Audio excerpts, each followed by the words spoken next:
Had a Nice. nice meeting with Amir today, giving more feedback and ideas for, things to add. We did, like, I mean, we always do an informal discussion about this stuff, but we also did a podcast thing. So, like, fix my hair and, do Cool. makeup and all that. I didn't do any makeup, but it's important, so that people know him a little bit better, that they understand it, that, this is, this is legit. It's not just a game. Yeah, he's a Um, skydiver. Yep. Yep. So That's there'll be cool. more of that. I don't know if he's released the podcast episode. I mean, he's like does editing stuff for a living, for movies and things like that. Mostly horror flicks, but whatever.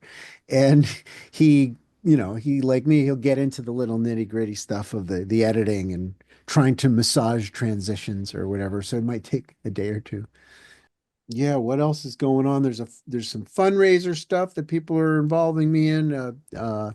Autism awareness thing where I guess there's going to be designing a jersey, a skydiving jersey, and then that will go to support, the sales will go to the support these like homes and stuff. And because there's lots of these autistic kids that are just in a home, and they need it. So I suggested that get me down there. We'll take the kids into the forest, teach them forestry skills, how to be a hiker and how to feel at home in the forest and how to sit in silence and listen. Autistic kids can focus so deeply.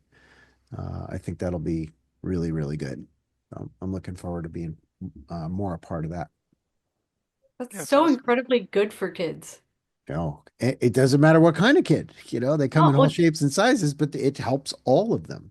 definitely. Something they're more stimulated. Their mind is more awake and alive and in the present moment when they're outside. It's where we're meant to be. And in that environment, I find you can teach so many different things. I mean, certainly you can show up with a lesson plan, with, some of the hikes, you can, bring a book like a Joseph Cornell book and just read a little thing um, to the group or, Thoreau or something like that. There's a lot of great, just a short little poem or whatever that makes you really just fall in love with trees again or something. Um, that's beautiful. So I'm hoping to expand that in a bunch of different directions for my own, you know, service to humanity kind of a trip. Get, like to build groups and protocols, methods of hiking, because people think of it as well. I got a Fitbit. I know how to hike. I got all trails so I don't get lost. It's not about how far you go. This is a different thing. This is about tuning in your awareness, and I think that same contemplative approach can be applied to skydiving as well. Like you get under canopy, and instead of just going, "I'll turn and burn," you put her in brakes and you look at the horizon and see if you can expand your awareness to smell things, right? You can smell the sky. You can smell, I mean, I've smelled cow poop at 4 grand, right? And you might not have noticed it if you didn't do that sort of stop and expand the awareness and slow down your thoughts enough that you can perceive more. And I find when I go into that kind of contemplative mode, then when I go back into action mode, pulling on stuff, I'm much more awake and aware and learning. I'm fully present as a result, instead of just carrying that momentum of, attack. There can be attack with awareness. So that's, I think, a big one, and not it, to me, reducing the heart rate is part of it. Wider, slower respiration is part of it. These are all essential components.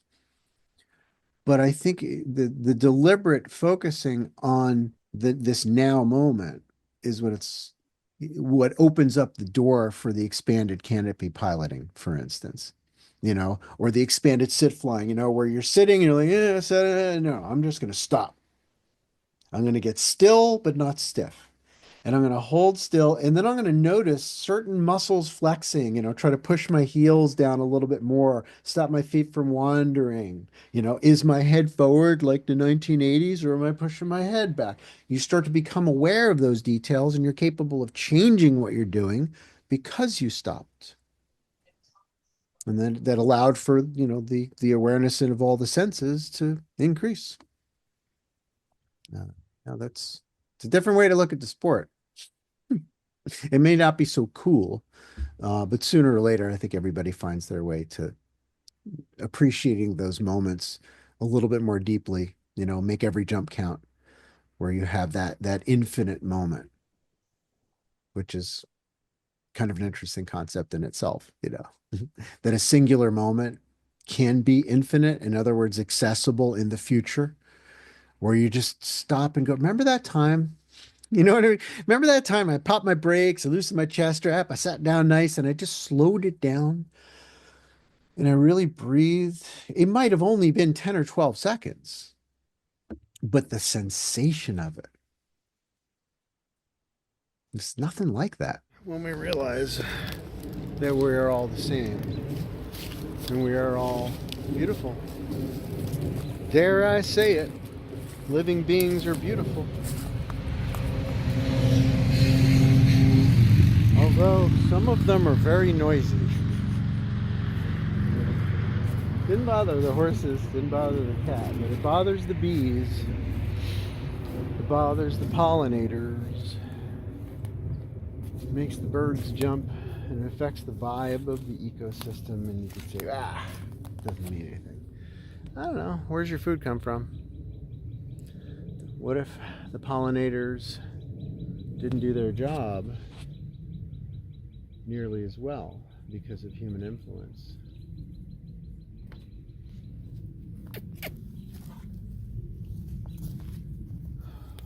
What are we going to do for air if the plants stop planting? Because they need the pollinators to continue to expand their numbers, and we want that. Just as we wish our hair to grow and our fingernails to grow, we wish to continue expanding our muscle mass and our brain matter interconnectivity. Life does wish to thrive. It's the only way to stay alive. Is to do it in style, do it well, do it with passion, bravado, and resilient well-being. Us in the Northern Hemisphere at this point in time are experiencing a reawakening of the ecosystem in a more active manner, in the growth phase. What if we were to think of our own consciousness as mirroring that experience within us? Not just reflecting it, but feeling its energy, feeling that upliftment in every aspect of our lives, invigorating our passion. What would that do to you? It couldn't hurt. What if everybody did that independently? What would that be like? To be a human in that world?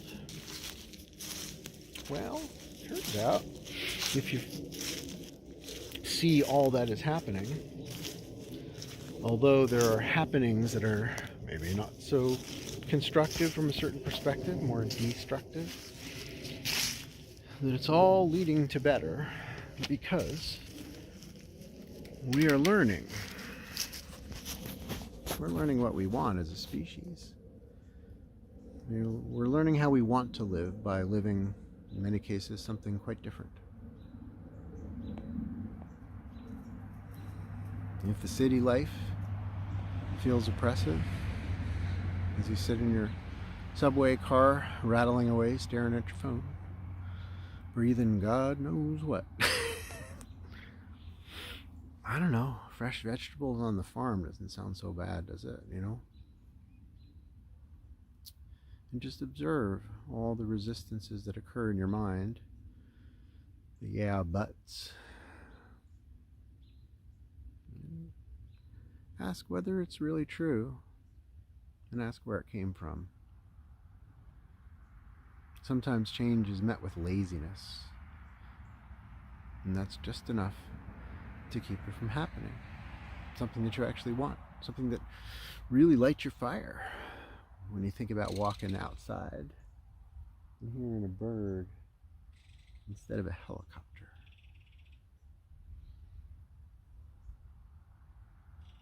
Eating veggies that you grew in your beautiful soil. Not a slice of pie from Mike's.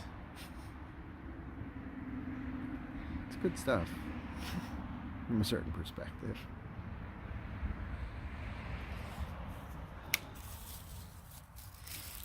But this smell is the real earth. It's the earth that was here before us, and it's the earth that'll be here long after you're gone.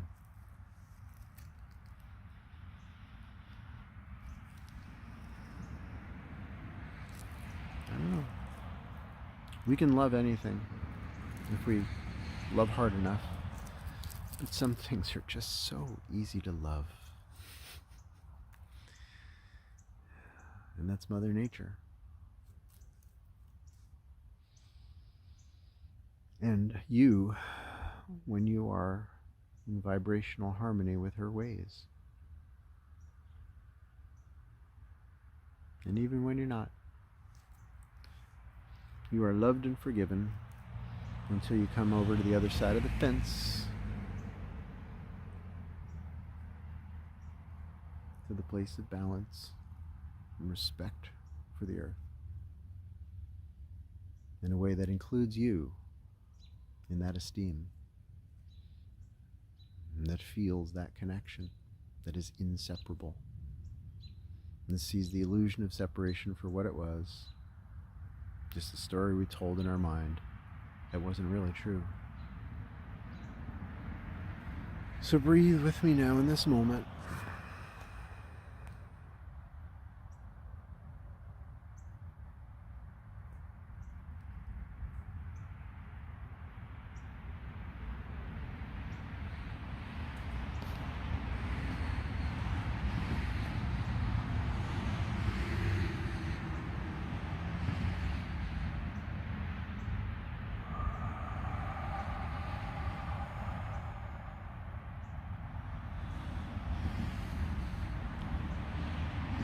Of profound gratitude for life, for the earth, for your existence, and that of all other living beings. Be thankful. It's a miracle. It's not an accident that harmony is the way of nature. It's by design. And you can frame that any way you want to. But nature's design is harmony. It is balance. And it is love.